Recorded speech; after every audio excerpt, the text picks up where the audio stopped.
اور دن رات مجھ سے مشکل کام لیتے ہیں، لیکن جب میری عمر زیادہ ہو جاتی ہے اور میں بوڑھا اور کمزور ہو جاتا ہوں تو وہ پھر مجھے اپنے ساتھ نہیں رکھتا بلکہ قصاب کے ہاتھ بیچ ڈالتا ہے، اور قصاب مجھے ذبح کر کے میری کھال کھینچتا اور اسے رنگ ساز کے ہاتھ بیچتا ہے اور میرا گوشت باورچیوں کے ہاتھ فروخت کرتا ہے۔ اس سے زیادہ میری تکلیفوں کا حال مت پوچھ جو مجھے انسان سے ملتی ہیں۔ شیر نے پوچھا کہ تو نے کب انسان کو دیکھا تھا؟ اس نے جواب دیا کہ مغرب کے وقت، اور میرا خیال ہے کہ وہ میرے اس جگہ سے روانہ ہوتے ہی آ پہنچے گا، اور جب مجھے نہ پائے گا تو مجھے ڈھونڈنے دوڑے گا، لہٰذا اے سلطان زادے مجھے جانے دے تاکہ میں جنگلوں اور بیابانوں میں نکل جاؤں۔ شیر نے کہا کہ اے اونٹ ذرا ٹھہر جا تاکہ تو مجھے دیکھے کہ میں کس طرح اس کا شکار کرتا ہوں اور اس کی ہڈیاں کچلتا اور اس کا خون پیتا ہوں۔ اونٹ نے اس سے کہا کہ اے سلطان زادے مجھے ڈر ہے کہ کہیں انسان تجھے نقصان نہ پہنچائے، کیونکہ وہ بڑا فریبی اور چال باز ہے۔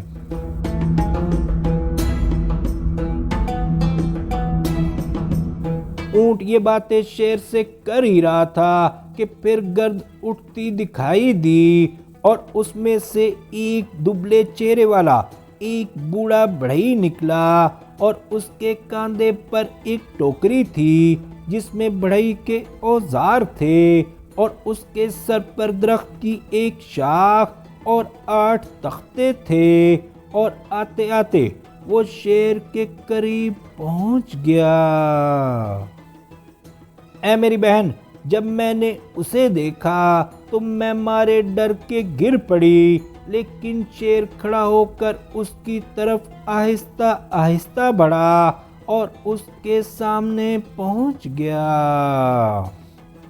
جب وہ وہاں پہنچا تو بڑھئی اسے دیکھ کر ہنسنے لگا، اور اس نے نہایت میٹھے الفاظ میں کہا کہ اے عالی شان بادشاہ، اے بڑی قوت والے، شام بخیر، خدا تیری کوششوں کو راس لائے اور تیری بہادری میں برکت دے اور تجھے اور زیادہ طاقت عطا کرے۔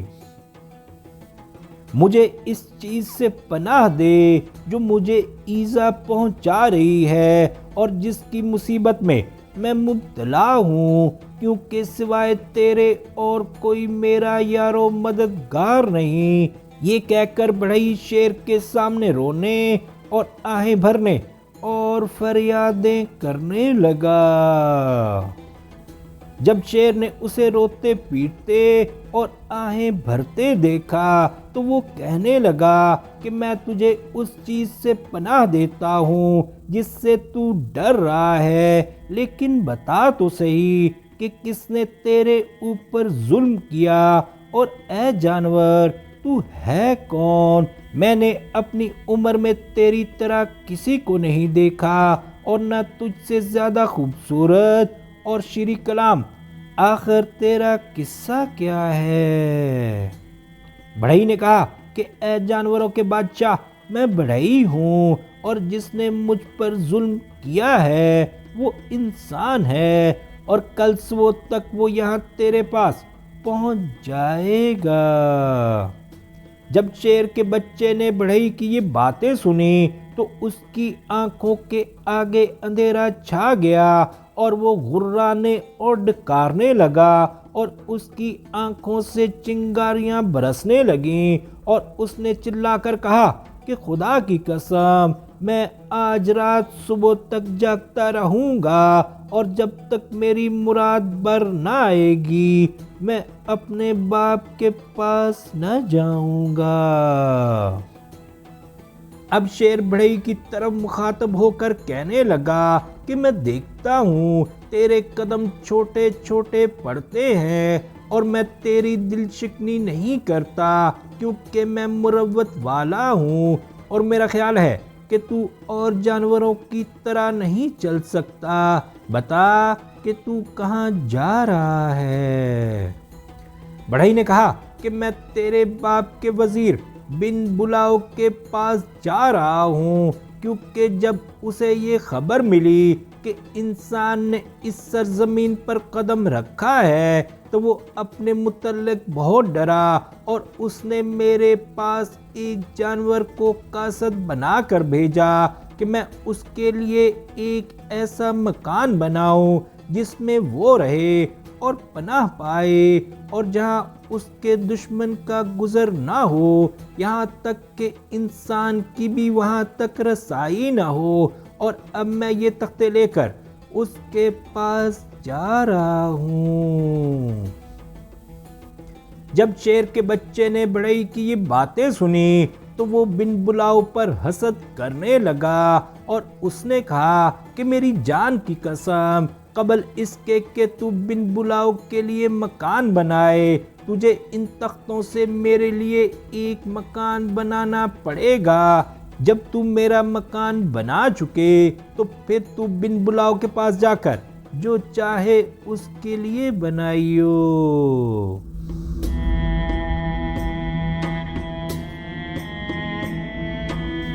جب بڑھئی نے شیر کے بچے کی یہ باتیں سنی تو وہ کہنے لگا کہ اے جانوروں کے سردار، جب تک میں بن بلاؤ کے لیے اس کی خواہش کے موافق گھر نہ بنا لوں، میں تیرے لیے کچھ نہیں بنا سکتا۔ اس کے بعد میں تیرے پاس حاضر ہو کر تیرے لیے ایک ایسا مکان بناؤں گا جو تجھے دشمن سے بچا سکے۔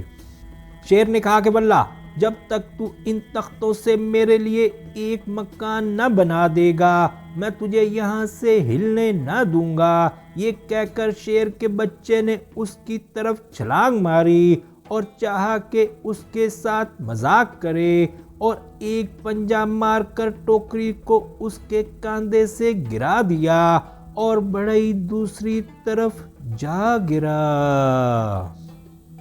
شیر اس پر ہنسنے لگا اور کہا کہ اے بڑھئی، کم بخت، تو واقعی کمزور ہے اور تجھ میں بالکل طاقت نہیں، اور تو انسان سے اس لیے ڈرتا ہے کیونکہ تو معذور ہے۔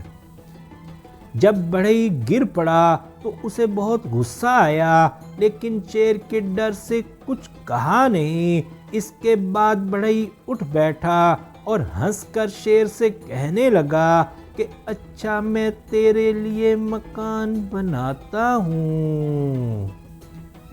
یہ کہہ کر بڑھئی نے وہ تختے لیے جو اس کے پاس تھے اور اس میں کیلیں ٹھوک کر اور اسے قالب کی شکل میں شیر کے برابر بنایا اور اس کا دروازہ کھلا رکھا، کیونکہ اس کی شکل صندوق کی سی تھی اور اس میں بڑا سا طاق تھا، اور اس میں بہت سے سوراخ کیے اور بہت سی نئی کیلیں نکال کر اس نے شیر سے کہا کہ اس طاق میں سے ہو کر اس صندوق کے اندر جا تاکہ میں اسے تیرے مطابق بناؤں۔